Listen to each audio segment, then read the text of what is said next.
आप देख रहे हैं फियर 99। तो चलिए दोस्तों, बढ़ते हैं आज की कहानी की ओर। दोस्तों, मेरा नाम सुरेश है और मैं बेलगाम शहर के एक छोटे से गांव का रहने वाला हूं। मैंने अभी एक नई बाइक खरीदी है और मुझे ट्रैवलिंग का बहुत ही मज़ा आता है और ख़ास करके साउथ इंडियन घूमने का। मैंने एक प्लान बनाया बेलगाम से कन्याकुमारी जाने का।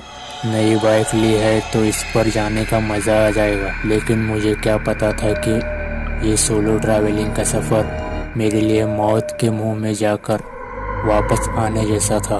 मैंने सुबह 4 बजे उठकर नहाकर तैयार हो गया और खाने पीने का कुछ सामान बांधकर सुबह 5 बजे बाइक लेकर घर से निकल गया, क्योंकि आज सुबह निकलूंगा तो कल सुबह जाकर पहुंचूंगा कन्याकुमारी। मैं सुबह से बाइक चला रहा था और दोपहर के 4 बज रहे थे और जोरों की भूख भी लग रही थी। मैं घर से जो कुछ बांध कर लाया था वो सब खा लिया और आगे बढ़ा और मैं बाइक चलाते चलाते तमिलनाडु ईरोड हाईवे तक जा पहुंचा।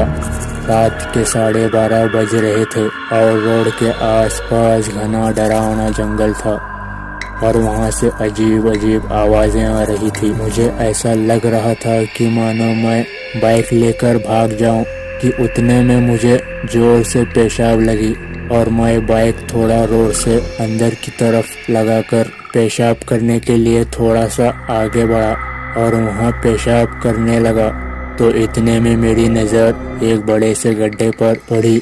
मैंने ध्यान से वहाँ देखा तो मेरे रोंगटे खड़े हो गए। मैंने वहाँ कई सारे कटे हुए सर देखे तो देखा कि उनकी आंखें खुली हुई थी। ये दृश्य देखने के बाद तो मेरी दिल की धड़कनें जोर गति से चलने लगी। अब तो हार्ट अटैक आएगा ऐसा लग रहा था। मैं वहाँ से तुरंत बाइक लेकर भागा और जोरों की भूख भी लग रही थी। वही मुझे रोड के किनारे एक ढाबा दिखाई दिया जो कि दूर से ही डरावना लग रहा था। मैं वहाँ चला गया। थोड़ा सामने जाने पर मैंने देखा 2 लोग थे, एक ऑर्डर लेने वाला और एक अंदर कुछ काम कर रहा था। मैंने ऑर्डर लेने वाले से पूछा, भाई साहब यहाँ कुछ खाने को मिलेगा? तो उस ढाबे वाले ने कहा, भाई साहब भेजा फ्राई है, कीमा फ्राई है, क्या लाऊं? मैंने कहा भेजा फ्राई लेके आओ। वो जैसे ही लाने के लिए गया, मैंने उसके उल्टे पैर देखे और उसके पैर जले हुए थे। मुझे ऐसा लग रहा था कि मानो मेरे मुंह से आवाज़ ही नहीं निकल रही थी। और इतने में वो आ गया और बोला कि ये लो। वो खाना भी अजीब लग रहा था। अंधेरे में कुछ दिखाई नहीं दे रहा था, लेकिन उसमें से खून की बू आ रही थी और अंदर से कुछ कट कट के आवाज़ भी आ रही थी। मैंने उनसे पूछा, ये कट कट की आवाज़ किसकी है? तो उसने मुझे घूरते हुए बोला, ए हरिया हलू कर रहे। तो उसने आवाज़ बंद ही कर दी और वो आदमी अंदर से बाहर आ गया। पूरा शरीर जला हुआ था, एक हाथ में खून से लथपथ कोई था और मेरे आगे बढ़ रहा था। मैंने वहाँ से भागने का सोचा, लेकिन भाग नहीं पा रहा था, लेकिन हिम्मत करके वहाँ से भाग गया अपनी बाइक लेकर। और नज़दीकी शहर से पता चला कि वो ढाबा एक भूतिया ढाबा है।